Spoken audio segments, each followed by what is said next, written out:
Friends నేను గారిని మీరు చూసిన టెక్నికల్ తెలుగు ఫ్రెండ్స్ ఇది మా టాపిక్ వచ్చి ఐక్యూ నుంచి ఒక మొబైల్ అయితే మనకు జూన్ 18వ తారీఖు అయితే అమెజాన్ లో లాంచ్ అవుతుంది. దీని ప్రైస్ విత్ స్పెసిఫికేషన్ అయితే లీకేజ్ అయినాయి. ఈ మొబైల్ కొనుక్కోవచ్చా కొనుక్కోకూడదా అని తెలుసుకుందాం. ఎందుకంటే ఈ మొబైల్ ఏమేమి స్పెసిఫికేషన్ ప్రొవైడ్ చేస్తున్నారు, దానికి తగ్గట్టు ప్రైస్ రేంజ్ ఉందా లేదా తెలుసుకుందాం. అలాగే ఈ మొబైల్ ఎవరికి సూటబుల్ అవుతుంది అది కూడా పూర్తి క్లారిటీగా తెలుసుకుందాం. క్లారిటీగా తెలుసుకోనికైతే వీడియో అయితే పూర్తిగా చూడండి. మీకు ఎక్కడ స్కిప్ అయితే చేయకండి. స్కిప్ చేస్తే మాత్రం వీడియో అయితే మీకు అర్థమయ్యే అవకాశాలు అయితే ఉన్నాయని చెప్పుకోవచ్చు. ఈ మొబైల్ గురించి ఇన్ఫర్మేషన్ పూర్తిగా తెలుసుకోవాలనుకుంటే మాత్రం వీడియో అయితే కంపల్సరీ పూర్తిగా వీడియో అయితే చూడండి. మీకు క్లారిటీ అనేది వచ్చేస్తుంది. ఈ మొబైల్ తీసుకోవచ్చా తీసుకోకూడదు అనేది. ఫ్రెండ్స్ వీటి డీటెయిల్స్ తెలుసుకునే ముందు చిన్న రిక్వెస్ట్ ఏంటంటే కొత్తగా ఎవరైతే మన ఛానల్ చూస్తున్నారో ఛానల్ అయితే తప్పకుండా సబ్స్క్రైబ్ చేసుకొని బెల్ ఐకాన్ ఆల్లో పెట్టండి. వీడియో నచ్చితే మాత్రం తప్పకుండా లైక్ అండ్ షేర్ చేయండి. ఫ్రెండ్స్ ఇక మొబైల్ విషయానికి వస్తే మాత్రం మొబైల్ ఐక్యూ జెడ్10 లైట్ ఈ మొబైల్ చూసుకున్న జూన్ 18వ తారీఖు అయితే లాంచ్ అవుతుంది. ఇది కొంచెం బేసిక్ ప్రైస్ లో మనకు బేసిక్ బడ్జెట్ మొబైల్ లో లాంచ్ చేసే అవకాశం ఉందని చెప్పుకోవచ్చు. ఎందుకంటే బడ్జెట్ ఫ్రెండ్లీ మొబైల్ అని చెప్పుకోవచ్చు. అయితే ఈ వీడియో అయితే పూర్తిగా వినండి. మీకు వీడియోలో మీకు ఎండింగ్ లో లేదా మిడిల్ లో ప్రైస్ రేంజ్ కూడా చెప్పేస్తాను. అలాగే మనకి దీని స్పెసిఫికేషన్ పరంగా తెలుసుకునే ముందు ఫస్ట్ దీని డిజైన్ అయితే లుక్ చేద్దాం. డిజైన్ చూసుకున్న మొత్తం బ్యాక్ సైడ్ ఏదైతే ఉందో మొత్తం ప్లాస్టిక్ బాడీ కలర్ కనిపిస్తుంది. మనకి iQOO previous mobile iQOO Z nine lite ఉందో ఎగ్జాక్ట్ గా అదే డిజైన్ అయితే మనకి కింద కూడా లభిస్తుంది. కాబట్టి ఒకసారి దీని డిజైన్ కూడా ఒకసారి డిస్ప్లే మీద చేస్తాను చూడండి. మీకు నచ్చిందా నచ్చలేదు తప్పకుండా కామెంట్ అయితే ఇవ్వండి. ఫ్రెండ్స్ ఇక డిజైన్ విషయం పక్కా పెడితే దీని స్పెసిఫికేషన్ పరంగా చూసుకుంటే మెయిన్ స్పెసిఫికేషన్ వచ్చి ప్రోసెసర్ అని చెప్పుకోవచ్చు. ప్రోసెసర్ చూసుకుంటే మాత్రం ఇందులో వాడిన ప్రోసెసర్ వచ్చి మాత్రం మీడియాటెక్ డైమెన్సిటీ 6400 ప్రోసెసర్ లభిస్తుంది. క్లాక్ స్పీడ్ చూసుకుంటే మాత్రం 2.4 GHz క్లాక్ స్పీడ్ లభిస్తుంది.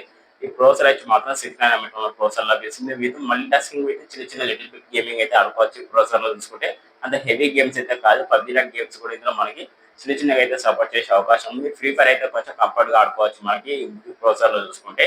ఓవరాల్ గా ఈ ప్రోసెసర్ మీద ఒపీనియన్ వచ్చి మాత్రం లిటిల్ బిట్ చిన్న చిన్న గేమ్స్ అయితే ఆడుకోవచ్చు. మల్టీ టాస్కింగ్ అయితే చాలా అద్భుతంగా మల్టీ టాస్కింగ్ చేసుకోవచ్చు అని చెప్పుకోవచ్చు. ప్రాపర్ గేమింగ్ మొబైల్ అయితే కాదు ఫ్రెండ్స్. ఇది ఓన్లీ బడ్జెట్ ఫ్రెండ్లీ మొబైల్ అని చెప్పుకోవచ్చు. అంటే మనకు ఒక డీసెంట్ గా ఈ జనరల్ యూజింగ్ అయితే ఈ ప్రోసెసర్ అయితే చాలా బెటర్ గా సూట్ అవుతుంది.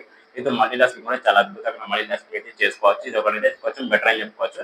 ఎవరికైతే జనరల్ యూజింగ్ ఒక డైలీ పర్పస్ మొబైల్ కావాలనుకుంటే మాత్రం దీన్ని అయితే తప్పకుండా లుక్ అయితే చేయండి. అలాగే డిస్ప్లే విషయానికి వస్తే మాత్రం 6.7 ఇంచ్ ఎల్సీడీ డిస్ప్లే లభిస్తుంది. ఆమ్లెట్ డిస్ప్లే కూడా మనకు కాదు, ఎల్సీడీ డిస్ప్లే లభిస్తుంది. విత్ కర్వ్ డిస్ప్లే కూడా కాదు, ఫ్లాట్ డిస్ప్లే లభిస్తుంది. 120 జీబీఎస్ లభిస్తుంది. అలాగే 1000 నిట్స్ అయితే పీక్ బ్రైట్నెస్ లభిస్తుంది. ఫుల్ హెచ్డీ ప్లస్ డిస్ప్లే లభిస్తుంది. అలాగే డిస్ప్లే ప్రొడక్షన్ విషయానికి వస్తే మాత్రం కొన్నికలుగా 3i ప్రొడక్షన్ లభిస్తుంది. అలాగే మనకి in display finger print censor అయితే లేదు. ఇందులో మనకు సైడ్ ఫింగర్ ప్రింట్ సెన్సార్ అయితే లభిస్తుంది. అలాగే డిస్ప్లే చూసుకున్న మాత్రం కొంచెం లిటిల్ బిట్ చిన్న ఓకే అని చెప్పుకోవచ్చు. ఎందుకంటే మనకి ఏదైనా వీడియో పర్ఫార్మెన్స్ చూసుకున్నా కూడా మనకి ఫుల్ హెచ్డీ ప్లస్ డిస్ప్లే కాబట్టి మొత్తం క్లారిటీ అయితే ఉన్నాయని చెప్పుకోవచ్చు. మనకి కలర్ వైజ్ చూసుకున్నా కూడా మనకి మాత్రం ఈ రకంగా ఉందని చెప్పుకోవచ్చు. ఇందులో HDR10 సపోర్ట్ కూడా లేదని చెప్పుకోవచ్చు. అలాగే మనకు డాల్బీ విజన్ ఇలాంటివి కూడా ఏం సపోర్ట్ అయితే చేయని చెప్పుకోవచ్చు. ఓవరాల్ గా డిస్ప్లే చూసుకున్న మాత్రం చిన్న చిన్న డీసెంట్ గా మనకు ఒక జనరల్ యూజింగ్ డిస్ప్లే ఎలాంటి కావాలో మనకి ఎగ్జాక్ట్ గా అదే డిస్ప్లే అయితే ప్రొవైడ్ చేస్తున్నారు. ఇందులో చూసుకున్న మాత్రం నార్మల్ డిస్ప్లే అయితే లభిస్తుంది కాబట్టి చిన్న చిన్న గేమ్స్ అయితే ఆడుకోవచ్చు. విత్ మాకు వీడియో పర్ఫార్మెన్స్ చూసుకున్న క్లారిటీ అనేది కొంచెం తక్కువ ఉండే అవకాశం ఉందని చెప్పుకోవచ్చు. ఒక బేసిక్ 10,000 లో మనకి ఏదైనా బెటర్ మొబైల్ కావాలనుకున్న మాత్రం ఆ రకంగా డిస్ప్లే అయితే ఉందని చెప్పుకోవచ్చు. ఇందులో చూసుకున్న మాత్రం నాకైతే డిస్ప్లే కొంచెం లిటిల్ బిట్ చిన్న ఓకే అని చెప్పుకోవచ్చు. ప్రోసెసర్ చూసుకుంటే కొంచెం బెటర్ అయితే నాకైతే అనిపించింది. ఈ రెండు మీకు ఎలా అనిపించింది తప్పకుండా కామెంట్ అయితే రిప్లై ఇవ్వండి ఫ్రెండ్స్. అలాగే కెమెరా డీటెయిల్స్ చూసుకుని మాత్రం బ్యాక్ సైడ్ డ్యూయల్ కెమెరా లభిస్తుంది. మెయిన్ కెమెరా 50 మెగాపిక్సెల్, ఇది వైడ్ యాంగిల్ లెన్స్ లభిస్తుంది. సోనీ సెన్సర్ ఇది వచ్చి మాత్రం IMX వచ్చి డబుల్ యాక్టివ్ సెన్సార్ లభిస్తుంది. ఏదైతే మనకి ప్రీవియస్ మొబైల్ లో మనకి ఐక్యూ జెడ్9 లైట్ అనేది చూసుకుంటే మాత్రం అందులో ఏ కెమెరా అయితే లాంచ్ చేశారో ఎగ్జాక్ట్ గా అదే కెమెరాస్ కూడా ఇందులో ఉండే అవకాశాలు అని చెప్పుకోవచ్చు. బ్యాక్ సైడ్ డ్యూయల్ కెమెరా చూసుకుంటే కాకపోతే అందులో చూసుకుంటే కొంచెం మనకు 4K రికార్డింగ్ ఆప్షన్ అయితే ఇచ్చారు. ఇందులో చూసుకుంటే మాత్రం full HD 30fps video recording అయితే చేసుకోవచ్చు. ఇందులో స్టేబిఎస్ వీడియో రికార్డింగ్ అయితే లేదు. ఓన్లీ నైట్ మోడ్ అలాగే మనకి పోర్ట్రేట్ మోడ్ అయితే లభిస్తాయి. ఈ రెండే లభిస్తాయి. మనకి ఏదైతే బ్యాక్ సైడ్ కెమెరా ఉందో ఐక్యూ జెడ్10 లైట్ చూసుకుంటే అలాగే ఒక ఎల్ఈడి ఫ్లాష్ లైట్ కూడా లభిస్తుంది. ఫ్రంట్ సైడ్ సెల్ఫీ కెమెరా అయితే పూరా చెప్పుకోవచ్చు, చాలా పూరా చెప్పుకోవచ్చు. ఎందుకంటే మనకి 8 megapixel front side selfie camera ఇచ్చారు. ఇది చాలా ప్యూర్ అని చెప్పుకోవచ్చు. ఎందుకంటే మనకి ఇప్పుడు ఈ 2025 లో మనకి 10,000 లో చూసుకున్న కూడా మనకి ఇలాంటి కెమెరాస్ అయితే ప్రొవైడ్ చేస్తున్నారు. ఇది కొంచెం ఇంప్రూవ్ చేసి ఇంకా చాలా బెటర్గా ఉన్నాయి నా ఒపీనియన్ మీకు నచ్చిందా నచ్చలేదు తప్పకుండా కామెంట్ అయితే రిప్లై ఇవ్వండి. ఫ్రంట్ సైడ్ 8 మెగాపిక్సెల్ ఉంది కాబట్టి ఇందులో కూడా మనకు ఫుల్ హెచ్డీ 30fps అయితే వీడియో రికార్డ్ చేసుకోవచ్చు. ఇది కొంచెం మైనస్ పాయింట్ అని చెప్పుకోవచ్చు. కెమెరా దగ్గర చూసుకుంటే నాకు బ్యాక్ సైడ్ అయినా ఫ్రంట్ సైడ్ అయినా రెండు మైనస్ పాయింట్ అనిపించాయి. మీకు ఎలా అనిపించినాయి తప్పకుండా కామెంట్ అయితే రిప్లై ఇవ్వండి ఫ్రెండ్స్. అలాగే బ్యాటరీ చూసుకుంటే మాత్రం ఇది కొంచెం బెటర్ అని చెప్పుకోవచ్చు బ్యాటరీ చూసుకుంటే.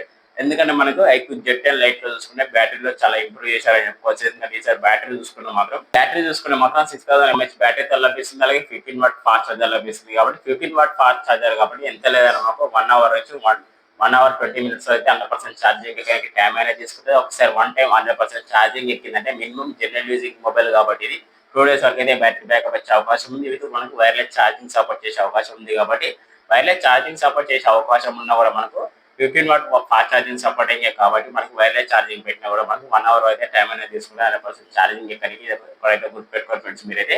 బ్యాటరీ బ్యాకప్ అనేది చూసుకుంటే కొంచెం డీసెంట్‌గా బ్యాటరీ బ్యాకప్ అయితే వచ్చేసి బ్యాటరీ బ్యాకప్ దగ్గర అయితే మనకు ఎక్కడ తగ్గే ఛాన్స్ లేదని చెప్పుకోవచ్చు. చాలా బెటర్ బ్యాటరీ బ్యాకప్ వచ్చేస్తది ఈ మొబైల్ చూసుకుంటే. ఫ్రెండ్స్ వీటి మొబైల్ స్పెసిఫికేషన్ చూసుకుంటే ఫ్రెండ్స్ ఈ రకంగా ఉన్నాయి. మరిన్ని స్పెసిఫికేషన్ తెలుసుకునే ముందు చిన్న రిక్వెస్ట్ ఏంటంటే ఎవరైతే కొత్తగా మన ఛానల్ చూస్తున్నారో ఛానల్ అయితే తప్పకుండా సబ్స్క్రైబ్ చేసుకొని కొంచెం సపోర్ట్ అయితే ఇవ్వండి. అలాగే మనకు వీడియో వస్తే మాత్రం తప్పకుండా లైక్ అండ్ షేర్ చేసి మీ ఒపీనియన్ అయితే తప్పకుండా కామెంట్ అయితే రిప్లై అయితే ఇవ్వండి. ఫ్రెండ్స్ ఇక మరిన్ని స్పెసిఫికేషన్ చూసుకుంటే ఇందులో ర్యామ్ అండ్ రోమ్ అని చెప్పొచ్చు. ర్యామ్ బేస్ మోడల్ మనకు 4 GB ర్యామ్ మోడరేట్ వేరియంట్ లభిస్తుంది. ఇందులో ర్యామ్ లో ప్లస్ పాయింట్ ఏంటంటే మనకు వర్చువల్ ర్యామ్ కూడా యూజ్ చేసుకునే అవకాశం ఉంది కాబట్టి ఓవరాల్ గా మనకు 4 GB ర్యామ్ అంటే 4 GB వరకు వర్చువల్ ర్యామ్ యూజ్ చేసుకునే అవకాశం ఉంది కాబట్టి 8 GB వరకు అయితే మనకు ఎక్స్పెండ్ చేసుకునే అవకాశం ఉంది ర్యామ్ పరంగా చూసుకుంటే. వీటి కెపాసిటీ చూసుకున్న మాత్రం LPD4X ర్యామ్ లభిస్తుంది. స్టోరేజ్ కెపాసిటీ చూసుకున్న మాకు UFS వచ్చి 2.2 లభిస్తుంది అని చెప్పుకోవచ్చు. విత్ ఆండ్రాయిడ్ విషయానికి వస్తే మాత్రం ఆండ్రాయిడ్ 15 లభిస్తుంది. ఫన్ టచ్ వై 15 కూడా లభిస్తుంది. వీటి అప్డేట్స్ పరంగా చూసుకున్నాం మనకు 2+3 ఇయర్స్ అయితే అప్డేట్స్ లభిస్తాయి. అలాగే మనకు IP రేటింగ్ పరంగా చూసుకున్న మనకు IP64 రేటింగ్ లభిస్తుంది. ఇది కొంచెం బెటర్ అని చెప్పుకోవచ్చు.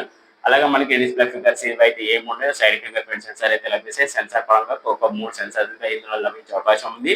అలాగే ఓవరాల్ గా స్పెసిఫికేషన్ చూసుకుంటే ఫ్రెండ్స్ ఈ రకంగా అయితే స్పెసిఫికేషన్ అయితే లభించి స్పెసిఫికేషన్ అయితే ప్రొవైడ్ చేస్తున్నారు. ఈ స్పెసిఫికేషన్ తో పాటు మనకి దీని ప్రైస్ విషయానికి వస్తే మాత్రం బేస్ మోడల్ ఏదైతే ఉందో 4 GB ర్యామ్ మోడరేట్ ప్రైస్ వచ్చి మాత్రం 12,300 అయితే లభించే అవకాశం ఉంది. అంటే వీళ్ళు కంపెనీ వాళ్ళు మెన్షన్ చేసేది ఏంటంటే మనకి అమెజాన్ లో చూసుకుంటే మాత్రం 12,300 అయితే లాంచ్ చేసే అవకాశం ఉందని చెప్తున్నారు. అంటే ఎగ్జాక్ట్ గా చూసుకుంటే మాత్రం 13,000 అని చెప్పుకోవచ్చు.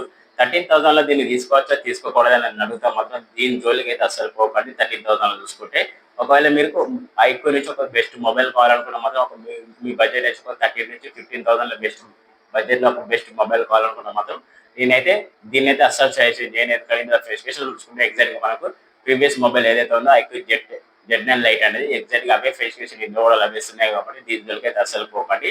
అన్నట్టుగా మాత్రం దీన్ని తీసుకునే వాళ్ళు ఐక్యూ Z10X చూసుకుంటే చాలా బెటర్ అని చెప్పుకోవచ్చు. అందులో 4K రికార్డింగ్ ఆప్షన్ కూడా ఉంది. చాలా బెటర్ ప్రాసెసర్ అయితే లభిస్తుంది. అలాగే అందులో గేమింగ్ కూడా కొంచెం ఇంప్రూవ్ చేశారని చెప్పుకోవచ్చు. ఐక్యూ Z10X లో చూసుకుంటే దాని ప్రైస్ విషయానికి వస్తే మాత్రం బేస్ మోడల్ ఏదైతే 6 GB ర్యామ్ మోడరేట్ వేరియంట్ ఉందో మనకు 30,500 రూపీస్ లో వస్తాయి కాబట్టి దాని జోలికి వెళ్ళిపోతే చాలా బెటర్ నా ఒపీనియన్. అందుకే ఫ్రెండ్స్ మిమ్మల్ని అయితే ఈ వీడియో అయితే ఎక్కడ స్కిప్ చేయకని చెప్పారు. ఎందుకంటే స్కిప్ చేస్తే మీకు ఇలాంటి ఇన్ఫర్మేషన్ అయితే మీకు దొరకదే అవకాశం ఉన్నాయని చెప్పుకోవచ్చు. ఎందుకంటే మీకు స్కిప్ చేస్తే మాత్రం ఈ మొబైల్ గురించి అర్థమయ్యే అవకాశాలు అయితే ఉండవు అని చెప్పుకోవచ్చు. నన్ను అడుగుతా మాత్రం ఒక 13,000 లో 12,000 లో బెస్ట్ మొబైల్ తీసుకున్న మాత్రం దీని జోలికి అయితే అస్సలు పోకండి. దీని జోలికి పోయే బదులు అయితే ఐక్యూ నుంచి చూసుకున్న మాత్రం ఐక్యూ Z10X అనే మొబైల్ అది 13,500 రూపీస్ వస్తే మనకు అందరితో కొంచెం బెటర్ స్పెసిఫికేషన్ తో లభిస్తుంది కాబట్టి అది కొంచెం వాల్యూ ఫర్ మనీ మొబైల్ అయితే నేను అనుకుంటున్నాను. నా ఒపీనియన్ మీకు నచ్చిందా నచ్చలేదు తప్పకుండా కామెంట్ అయితే రిప్లై ఇవ్వండి. నా ఒపీనియన్ మీకు ఎలా అనిపించిందో అది కూడా తప్పకుండా కామెంట్ అయితే రిప్లై ఇవ్వండి. ఈ మొబైల్ గురించి మీకు చిన్న క్లారిటీ వచ్చిందని నేను అనుకుంటున్నాను. క్లారిటీ వస్తే ఎవరైతే కొత్తగా మన ఛానల్ చూస్తున్నారో ఛానల్ అయితే తప్పకుండా సబ్స్క్రైబ్ చేసుకొని ఆలా పెట్టి కొంచెం సపోర్ట్ అయితే ఇవ్వండి. వీడియో నచ్చితే మాత్రం లైక్ అండ్ షేర్ చేయండి. ఓకే ఫ్రెండ్స్, మీరు చూసిన టెక్నికల్ తెలుగు కొత్త మొబైల్ కొత్త మళ్ళీ కలుద్దాం. టాటా బాయ్.